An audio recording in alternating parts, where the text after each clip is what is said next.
Welcome to the Fast Lane Car and welcome to Byers, Colorado and the High Plains Raceway. And today, as a journalist, I get to drive the GTR, the Ford Focus ST, the Camaro, and hopefully not that ambulance on the racetrack. And we're going to produce a series of video reviews from the racetrack. Now, I am not a race car driver. I'm just a lucky enough journalist who gets to drive hundreds of cars every year. So I'm going to give you the fastest time I can and the best impression I can of these everyday cars. Well, not the GTR, but the rest of these everyday cars on the racetrack. Coming up next on the Fast Lane Car.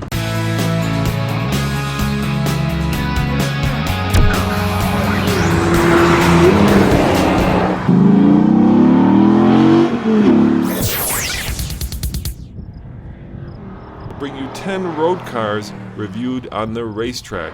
Why? Well, because we can. No. We think that if a road car does well on the racetrack, it'll do exceptionally well on the road. So, starting today, we're going to do these in order of lap times, with the slowest to the fastest coming up next on the Fast Lane Car. If there is a two-wheel off incident, by that I mean if two wheels leave the racing surface, come in and you'll sit and cool your heels for 10 minutes. If that happens the second time, you'll sit for 30 minutes. If it happens a third time, you're done.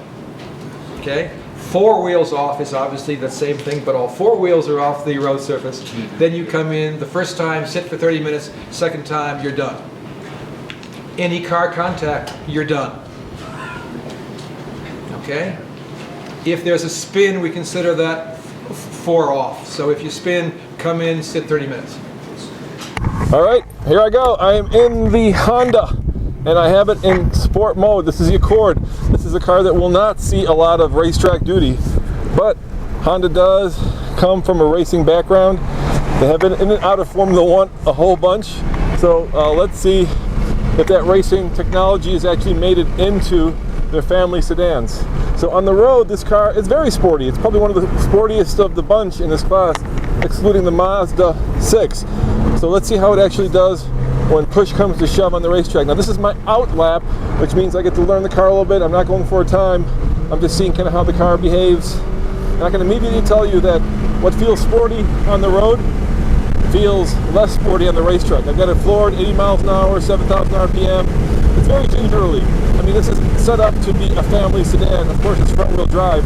I am in the sport version, which means that I have bigger tires, 18-inch tires, and a little bit more responsive transmission. And you know what? It's actually very tossable. Coming into this first set of right, left-hand turns, the car, of course, is front-wheel drive, but it floats around the turns. There's a lot of body lean, and you're kind of guessing at where the car belongs in the corner because, let's face it, it's not a precision instrument. Okay, here comes my hot lap.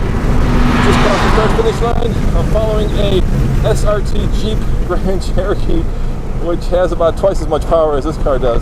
So I'll be keen to just stay up with him, let alone pass him. But you know what? It's good. A lot of body roll, a lot of push, a lot of understeer. You can really feel the weight of that engine over the front wheels as you take these turns. It's really pushing that car forward.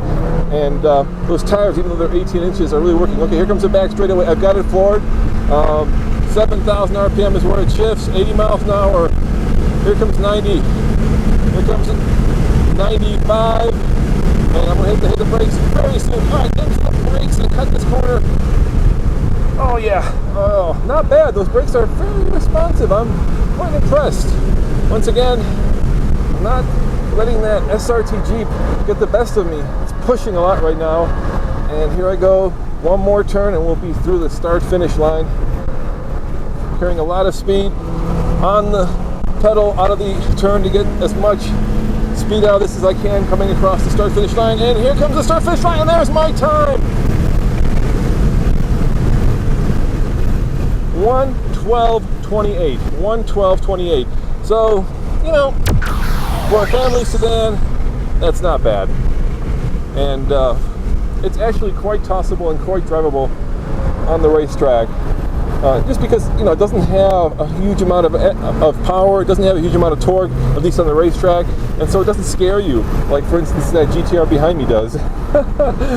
As always, this is Roman doing another racetrack review for the fast lane car. Thanks for watching. Remember, subscribe for a new car video every day. I'm going to let this GTR go flying past me because he's got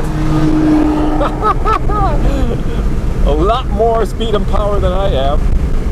So we'll let him go first and let him enjoy himself. Ciao. See you guys. Bye. I am in the Subaru BRZ. It is a hot electric blue, which I hope will make it go faster. So here we go.